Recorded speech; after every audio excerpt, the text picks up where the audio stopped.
hear me, friend? On the block, we began. Take it to all the world with internet. We know the analogy of a plant.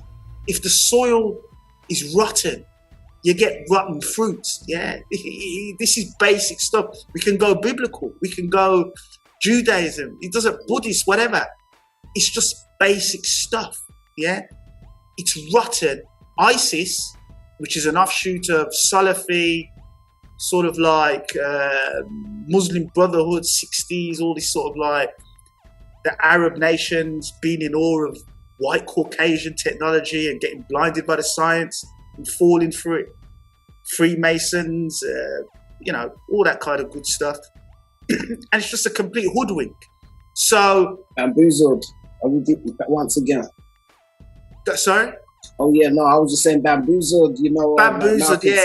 Hoodwink. Yeah, it's just a hoodwink, and the media plays its part. So we're looking at these two comic comedians on GMB pretending, acting all like, oh, we're really disgusted. I mean, they're just a bunch of hypocrites, because the British Queen, who stole black people and built her wealth off theft and loot, and I like to think I'm a bit of an expert. I was convicted in 2011 for looting during the riot, so there's my level of expertise in looting and thieving.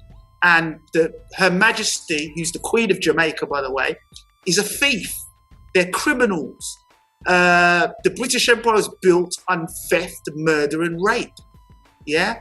And on the flip side, the so-called Islamic empires were built on murder, rape, mutilating black boys. And what the picture I'm trying to paint here is all that murder and destruction and creation of Saudi Arabia, all that hypocrisy and murder is in these individuals that obviously follow that cult. Right? How do I know? Because I was a Salafi. I was part of this. So I know exactly what it's like. I've still got friends who are Salafis and all the rest of it. But all this stuff resides in the heart, it resides in the mind, and one has to purify oneself. One has to embrace the journey, do the research, read some history, and be humble, and then you'll get over it. But as far as this theatre of Salafis and, we can't have GMB in a London studio where a stone's throw away is some Saudi ambassador in a casino, yeah? Just gambling away. But he's okay, but he's got exactly the same ideology, reads exactly the same books as ISIS. So it's all a big theatre. It's all a big charade. I see right through it. Hopefully, any of your listeners to this will have, again, I'm no scholar, I'm no learned, but let me break it down like this. She's live from Syria. I went to Syria, Damascus in 95, 96. I was there for 3 months. And I just sort of come out of the whole Salafi thing.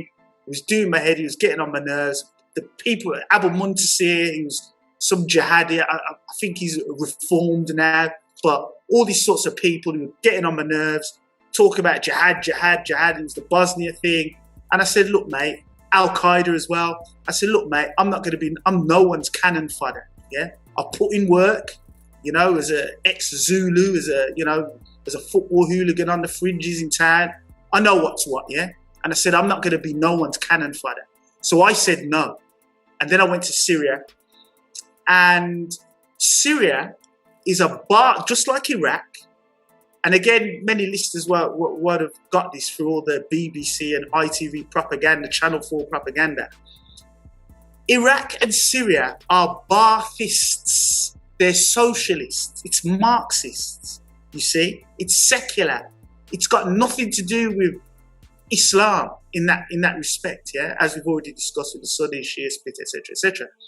So, Hafiz al-Assad was still president there, big cheese, and I met some Algerian Salafis, very murderous bunch. Yeah, I mean, these are, even just the way they talk was like they were going to kill each other. very murderous Salafis with the ISIS, and their history, do look it up on Google. It's very murderous, very terrible.